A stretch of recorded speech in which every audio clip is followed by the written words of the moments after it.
Hi, folks, and welcome back to another Points of Interest DroneCast. Got a great show for you today. We got part 2 of our drone interview with Skydio's Charlie Wood. Also, we got Prak tips, and we've got another great news story about another drone company. Stay tuned. Exploring the people, places, and technology in the growing drone industry.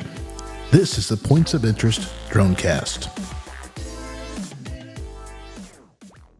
Hey, welcome again to the Points of Interest DroneCast. I'm Gary. I'm Prak. And we've got a great show for you today. We're going to start off with part 2 of the interview with Charlie Wood. Now, Charlie is with Skydio, and part 1 we played last week, and part 2 is even more fun. So let's take a look. Charlie Wood.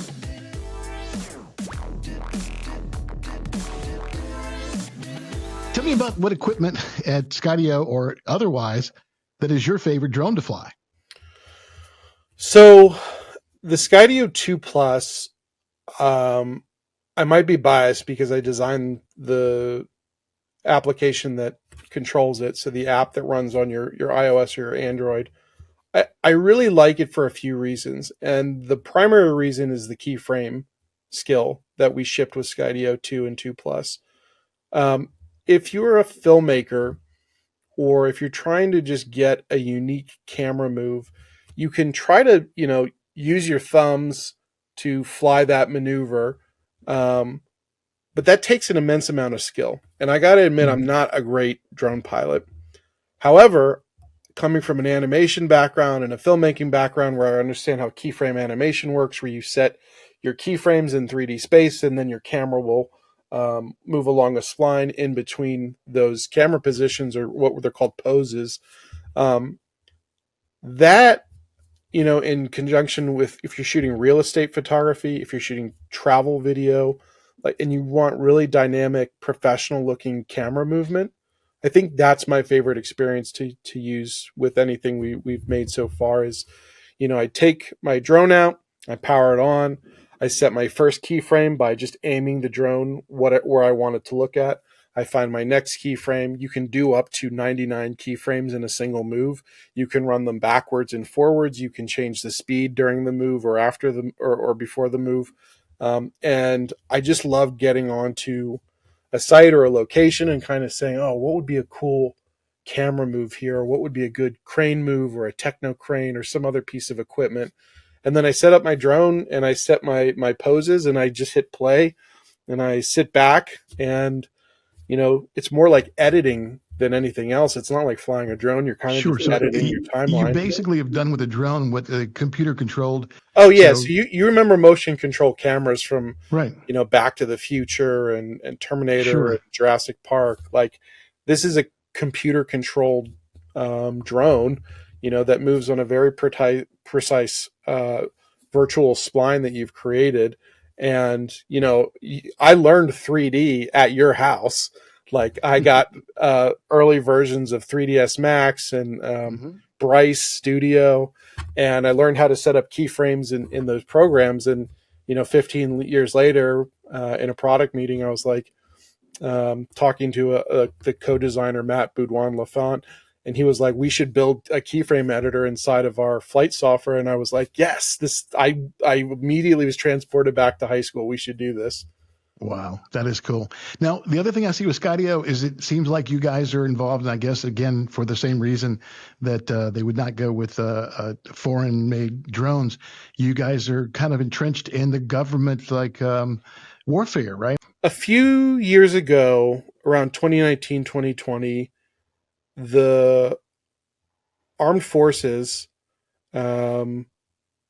started looking at these small drones as a major capability and dynamic changer on the battlefield. This was pre-Ukraine, but they recognized backpackable drones as a way to give soldiers an amazing ISR capability without having to call in a Black Hawk helicopter or an aircraft or a Predator drone. Something that costs thousands of dollars an hour to operate, is manned, can put other people at risk. They said drones might be a better way here. And we had a ton of people reaching out to us from the business community, from the enterprise community, and also from the military community saying, we want you to take that autonomy that you've built, that world-class autonomy where anyone can pick up a controller and be an expert drone pilot in a few minutes, because the way our drone works is it uses vision. It's not going to run into trees. It's not going to run into houses. It's not going to run into telephone poles. All you have to do is push the stick forward to where you want to go, and it will move around those. We want you to take that very simple, autonomy powered user experience and build a more professional product for those types of users. So more rugged build, thermal cameras for imaging at night, longer wave radios, more ruggedized radios that can withstand jamming. There's all these requirements that are specific to the military and are much more expensive, and you wouldn't find in a consumer drone. So we participated in the Army's SRR program starting in 2020. And I think in 2021, that was the year where they made a decision that Skydio was going to be the first ever quadcopter that was given to U.S. Army soldiers as a aerial platform. And it was we called it the Skydio X2 internally and in our sales. Do you have one of those in your studio? Yeah, I've got one right here. You want to just kind of see the size of that particular unit, because I'm sure out there in the field, you have to be kind of careful about size and space that you've got. This is it without the battery. Each of the wings, foldable. Yep, each of the wings pops out and then locks in place. And then on the front here, you have the silver germanium lens is a FLIR camera, so that can see in the infrared spectrum. And then the other one is a color daylight camera, which can shoot up to 4K video and 12 megapixel stills. Is thermal a separate camera? Thermal's a separate camera. The other thing that was great about X2 was it came with many radio options. So you could do 2.4 or 5 gigahertz, which is kind of a US only enterprise band, or you could get a radio called a micro hard radio, which is a hardened radio that operates in the 1.8 gigahertz spectrum. Gotcha. Wow. So yeah, this was, and it was sure, as far as a company, that had to be a huge feather in your cap to get that kind of a client, right? Yeah, no one set out at Skydio to build a drone for the Army. We set out to build an autonomous platform where you could write different applications on top of, a very stable, very competent drone. The military application, though, made sense to us. Like, we have a pretty strict policy about not weaponizing our drones. We don't put grenades, missiles, guns. We don't put anything on there that can hurt someone. But in terms of being able to look through a thermal camera or zoom camera and tell if somebody over the hill has a shovel or a rifle, that can lead to much better outcomes in armed conflict, where you're hurting less people. People don't get caught up in crossfire. Army can make better decisions about, how to proceed in very confusing situations, especially in urban combat. So, I think we were proud to be a part of that.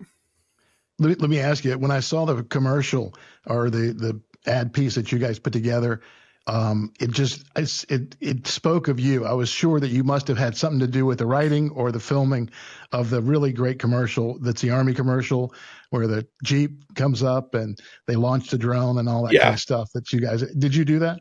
Yeah. So that was interesting. I was the head of marketing design, which means we had a little video and photo team, and then also a team that built the website and built all our other marketing. So I was head of that group, as well as software product design.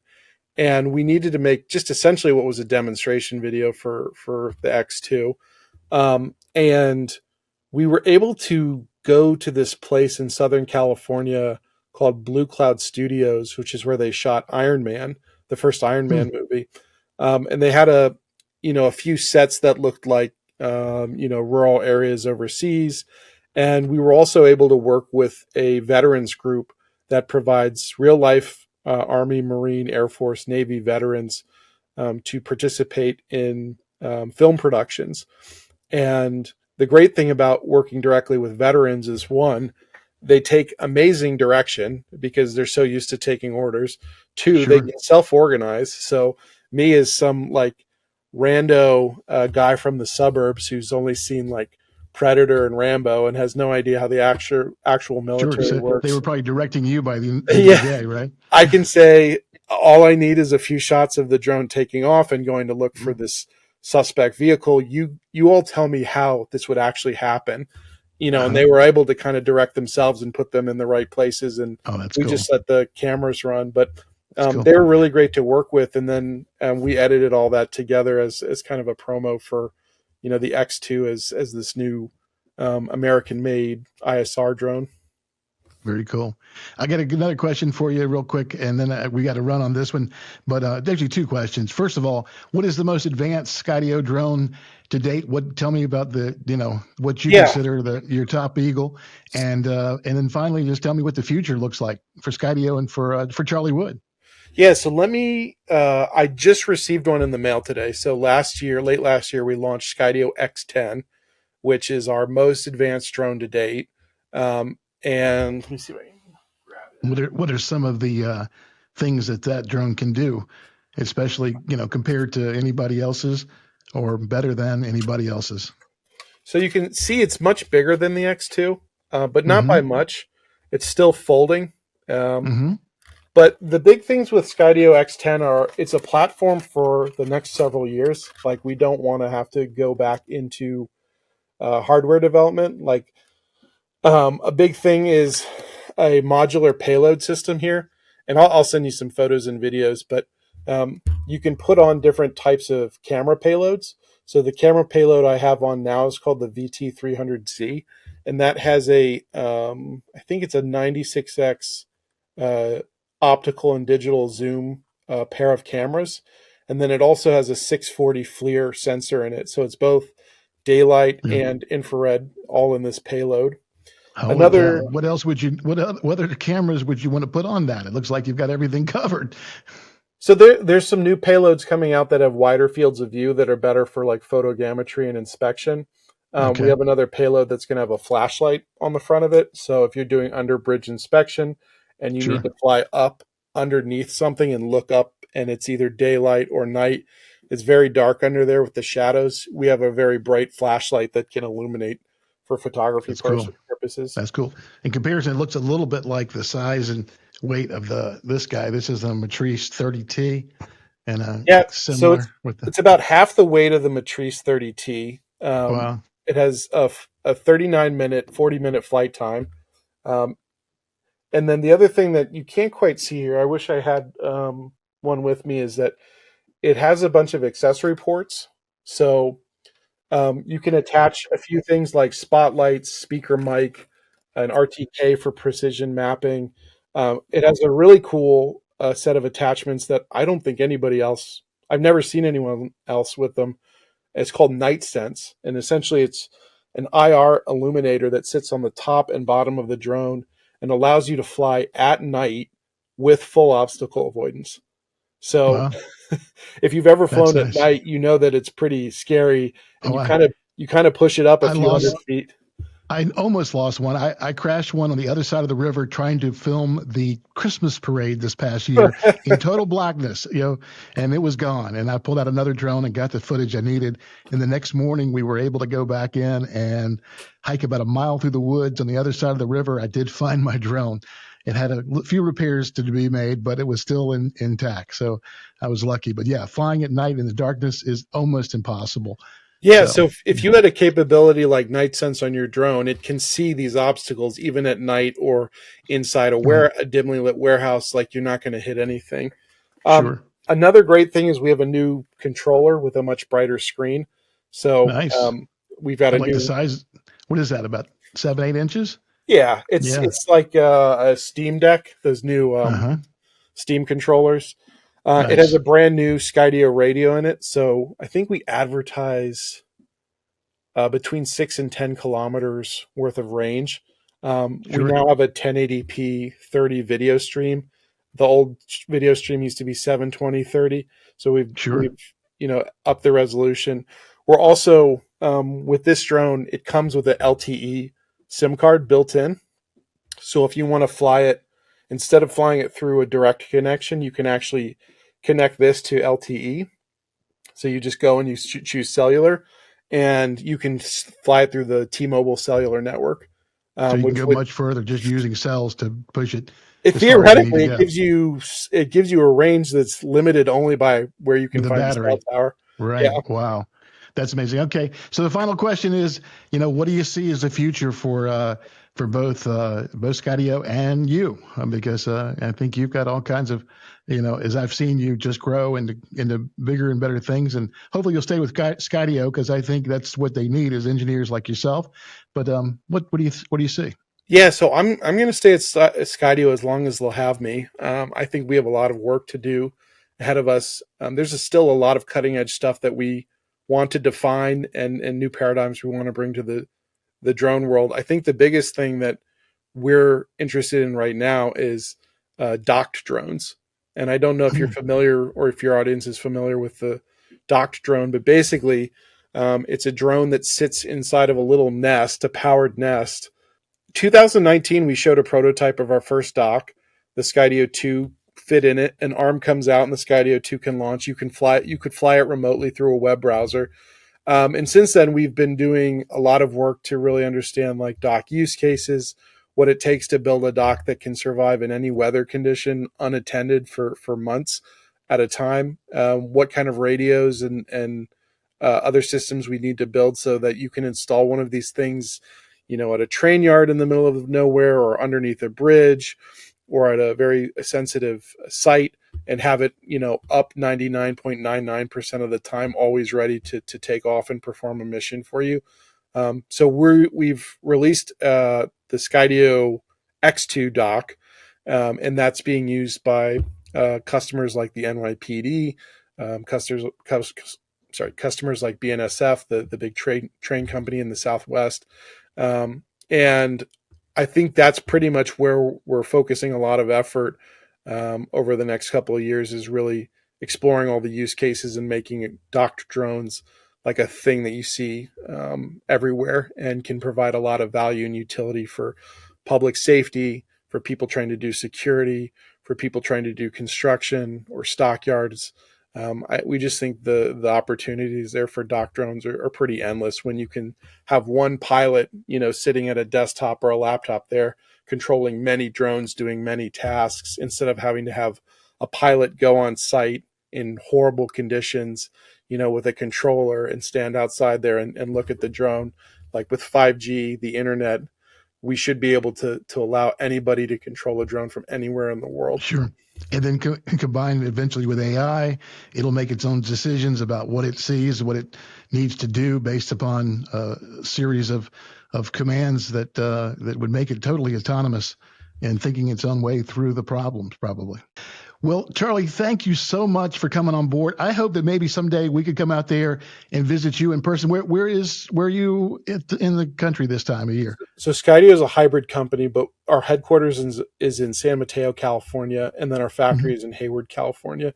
And then I live up in upstate New York and commute out there probably too often. Well, maybe one day we can follow you with a camera and you can show us all the Skydio models and the fun stuff. And that would be really cool. That would take us to another level. When you're back in Richmond, which I hear you're coming back this way soon, we'll have to do some dinner. And this is really awesome. It's really a pleasure for me to reconnect with you. And if I can say this, I sound like a dad, but I am very, very proud of you. You've made such an incredible man out of yourself with the knowledge that you may have learned some from me, but you obviously took it to another level that I could have never done. And that makes me terribly proud to have been a part of your success. And thank you for taking us on with this interview. I look forward to, and I'll keep begging, because I've asked you before, one day, send me a Skydio. I want to fly it. I'll send it back, or I'll buy it. But I really want to have one in my stable of drones over here has grown to about 14 or 15 drones at this point, and maybe we need a Skydio here too. I have a few over here. So Skydio 2 is still being supported, but I don't fly it as much as I fly the new stuff. So maybe it can make its way down to Richmond as a thank you to Gary for letting me break his Steadicam and his lights and all the other stuff that I threw in the back of the Charlie. van. No, it would never have mattered if you broke anything. Thank you so much. Continued success to you, and I'll see you soon. Okay, buddy? All right. Thanks a lot. Take care.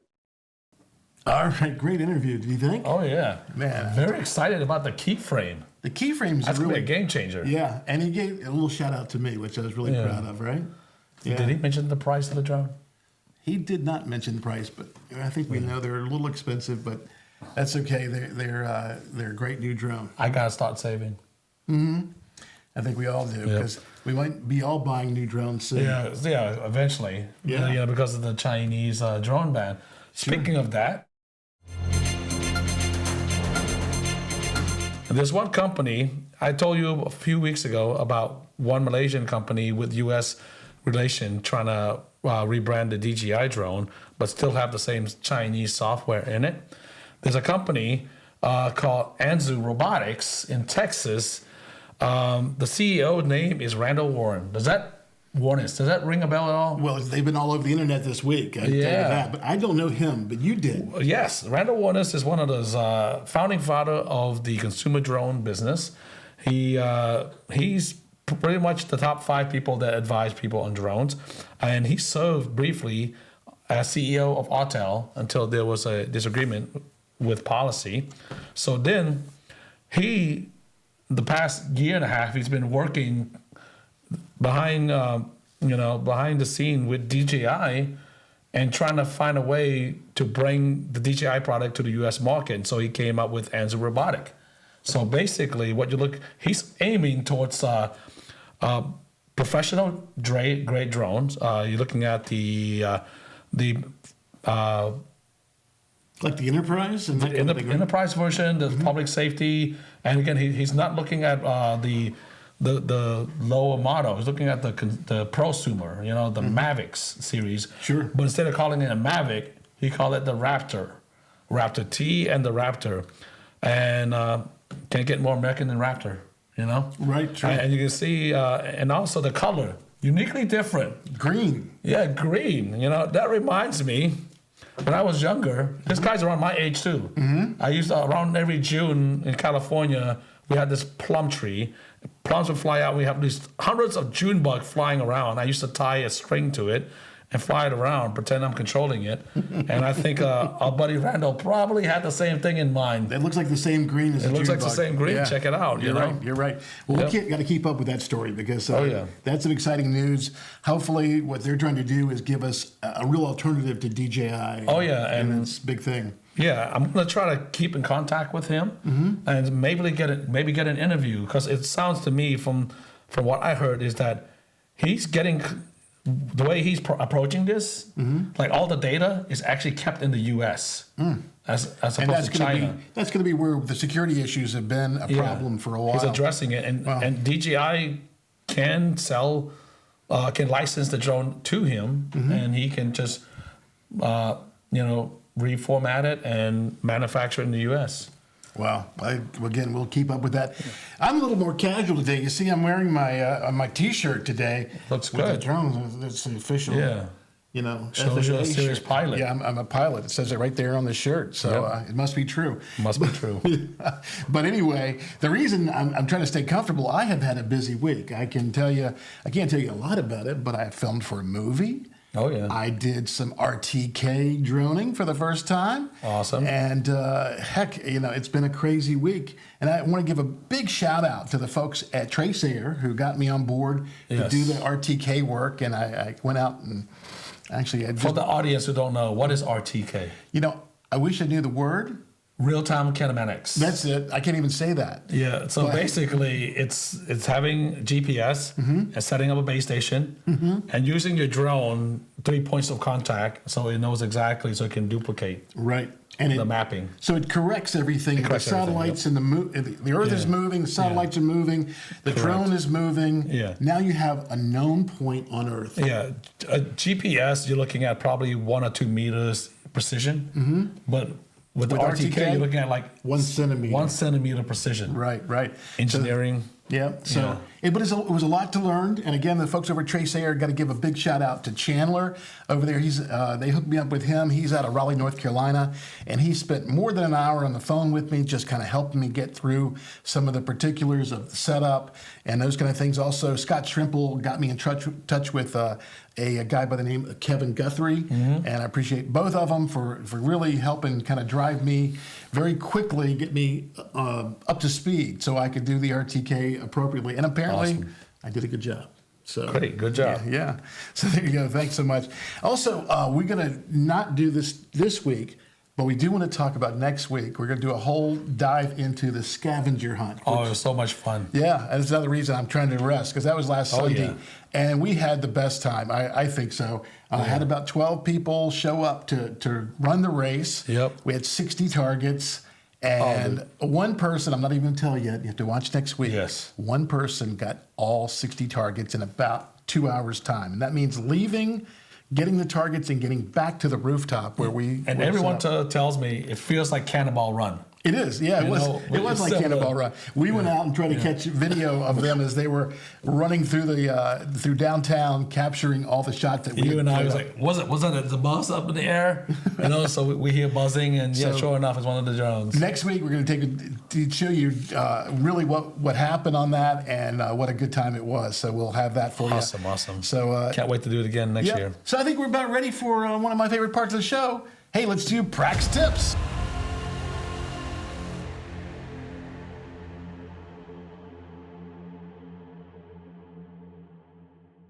Okay, again, this is a tip that I recommend to anyone who's flying a drone. Usually when people come to me, the drone is crashed, and I ask these simple information, and they don't recall what happened, And so now I created this little pamphlet right here. You'll see it. And this is a flight log, On top, you'll see date and location, flight, pilot's info, your information, what kind of weather it was, really important, UAV model, so whatever model you're flying. And then, again, number your batteries, okay? So, this, number 4, put 4, and then state of charge. How much charge did you have when you flew it? So at least I can tell whether it's a battery issue or the drone issue. Flight time, duration, how long you fly it, the distance, and how high do you go. And then the purpose of your flight. Again, this is good information for you to have also if, say, a police officer come, If you come in there with just your jogging shorts and a drone and you don't have a flight log, they might not take you seriously. Even if you're not prepared. If you have a flight log, I think as an officer myself, going up and having someone document everything that they went through, I would be more reassured, and also I could probably use it for my report if I need to. Sure. And a suggestion here might be to even put a little more room for the battery info, because when I was doing RTK at one of these large sites, I went through 5 batteries to get it done. So additional battery info. That's a good idea. And if it does crash, write how it crashed. Again, this is if you have to send it out to a TGI refresh, probably a good idea to have it. If you're bringing it out to a repair shop, having this information is great also. Sure. And again, it's always good to have a flight log. So again, you can download this from our website. Another great Prak tip. Yep. Well, that's going to do it for our show today, and we're really looking forward to next week, because I've got an interview that I did last week with outdoorsman Jim Baugh, and Jim is a longtime video producer and really knows his stuff. He's been around drones from almost the beginning of the drone world, if you would. He has been using it for his show, and he gets into kind of a breakdown of why he uses it, how he uses it. He does something called line of sight, and this goes into that all next week on his interview. You're going to love that interview. And again, we'll go through the scavenger hunt. We'll get into that, and it should be a great show, so I hope they'll join us. So again, hey, thank you for joining us here on Points of Interest. And well, before we end, let me just say something. Because there's a comment on a customer or a viewer commented, so when was the first drone used? Because I talked about since World War I. Actually, it goes back to the 1800s during the Napoleon War. Right. They actually had a hot air balloon attached to a rope, and then they position it. They control it, and they drop ordnance onto people. Okay. I So, mean, yeah. it's a very crude version of A really crude version, but yeah. remote. Yeah, but And then anyways, sorry to interrupt. No, that's okay. I remember that somebody did ask us that question, and that's great. You addressed it. That's great. Well, anyway, so that's our show. We'll see you next time. I'm Prak. I'm Gary. Fly safe. Take care.